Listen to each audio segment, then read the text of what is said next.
கர்த்தர் நல்லவர், அவர் கிருபை என்றும் உள்ளது. ஆண்டவராகிய இயேசு கிறிஸ்துவின் நாமத்தினால் உங்கள் ஒவ்வொருவருக்கும் அன்பின் வாழ்த்துக்கள். தேவனுடைய கிருபையும் சமாதானமும் உங்களுக்கு பெருகுவதாக. இன்று டிசம்பர் மாதம் 11ஆம் தேதி வியாழக்கிழமை. இன்று நாம் தியானிக்கும் வசனம் கலாத்தியர் 5வது அதிகாரம் 15வது வசனம். நீங்கள் ஒருவரை ஒருவர் கடித்து பட்சித்தீர்களானால் அழிவீர்கள். அப்படி ஒருவரால் ஒருவர் அழிக்கப்படாதபடிக்கு எச்சரிக்கையாயிருங்கள்.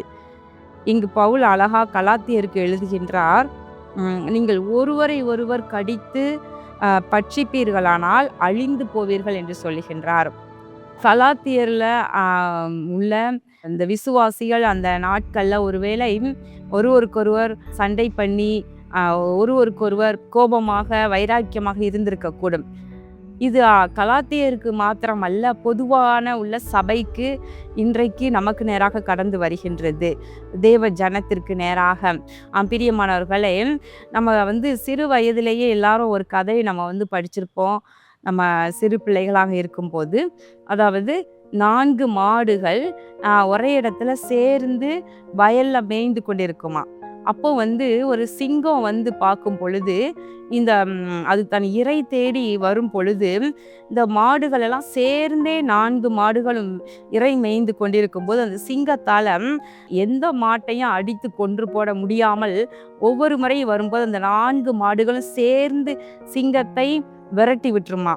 அப்போ இது சிங்கம் தந்திரமாக யோசித்து ஒவ்வொரு மாட்டையும் தனித்தனியாக பார்த்து பேசி 4 மாட்டையும் பிரித்து விட்டதாம். அப்போ 4 மாடுகளும் ஒவ்வொன்றும் ஒவ்வொரு மூலையில கொஞ்சம் நல்ல இறை மேய ஆரம்பித்தது.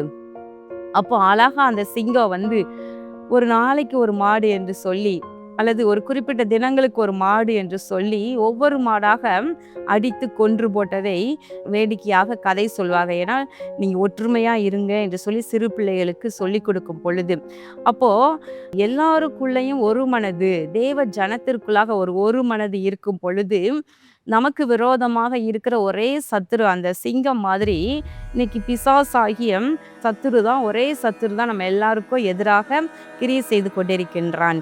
அப்போ இந்த சத்துரு தேவ ஜனத்திற்கு விரோதமாக கிரியைகளை செய்து அதிகமாக பட்சிக்காதபடிக்கு எல்லாரும் ஒரே மனதோடு இருக்கும் பொழுது அவனால் கிரியை செய்ய முடியாது.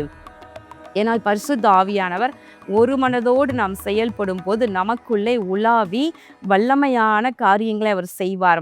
ஆனால் ஒரு மனது குறைந்து ஒருவருக்கொருவர் கோபம், ஒருவருக்கொருவர் பட்சித்து பேசுவது, குறை பேசுவது, கடிந்து கொள்ளுவது, ஒருவர் செய்வது மற்றவருக்கு பிடித்தம் இல்லாமல் இருப்பது, இப்படியெல்லாம் இருக்கும் பொழுது பரிசுத்த ஆவியானவர் நமக்குள்ளே தியங்கி அவர் துக்கத்தோடே கூட இருப்பதினாலே அவர் வல்லமையாக கிரியை செய்ய முடியாமல் போகின்றது. அதை இஸ்ரவேலர்கள் கர்த்தருடைய மகிமையை மட்டுப்படுத்தினார்கள் என்று எழுதியிருக்கிறது போல நம்முடைய வாழ்க்கையிலும் கூட நமக்குள்ளே, அதாவது குடும்பத்திற்குள்ளே, சபைக்குள்ளே, தேவ ஜனத்திற்குள்ளே ஒரு மனது குறையும் பொழுது கர்த்தருடைய மகிமையை மட்டுப்படுத்தினால் போல மாறிவிடுகின்றது. அப்பொழுது சத்துரு பலன் கொண்டு அவன் நமக்கு விரோதமாக கிரியை செய்வாராம்.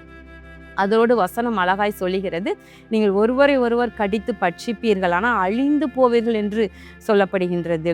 நம்ம மோசேயினுடைய நாட்கள்ல அவரை கர்த்தர் தலைவராக கொண்டு வழிநடத்தும் பொழுது அவருக்கு விரோதமாக மக்கள் முறுமுறுத்து கொண்டே இருந்தாங்க.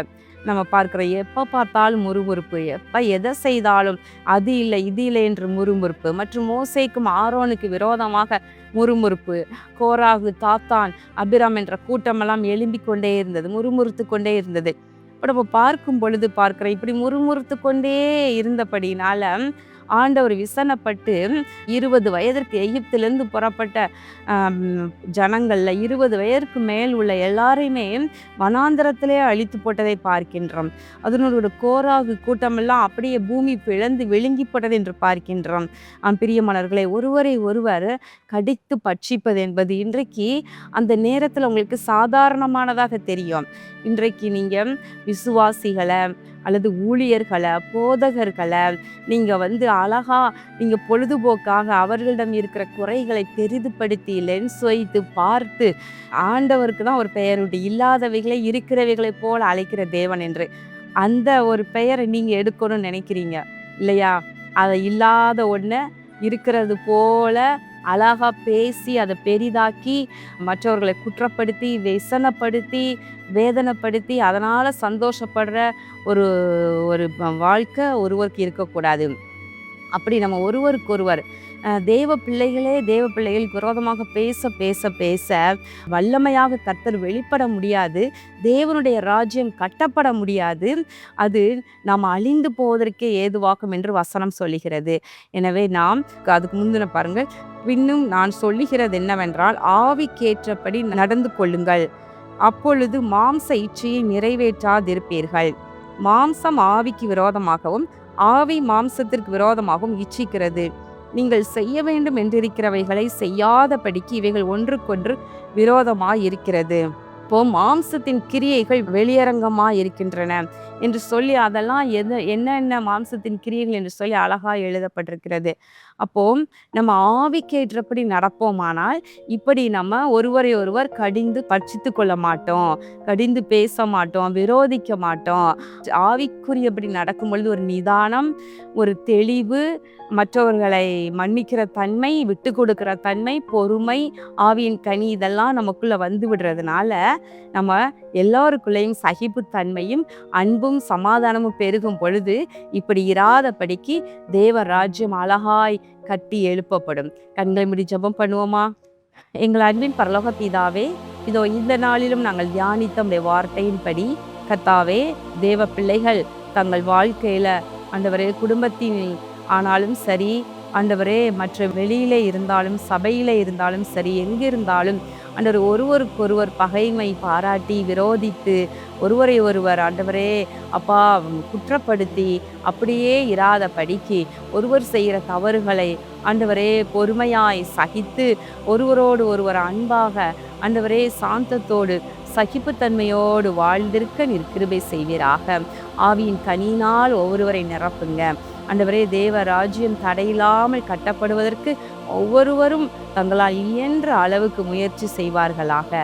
இந்த ஜெபத்தை ஆண்டவராகிய இயேசு கிறிஸ்துவின் நாமத்தினாலே வேண்டிக் கொள்கிறேன் நல்ல பிதாவே, ஆமேன். கர்த்தர் உங்களை ஆசீர்வதிப்பாராக.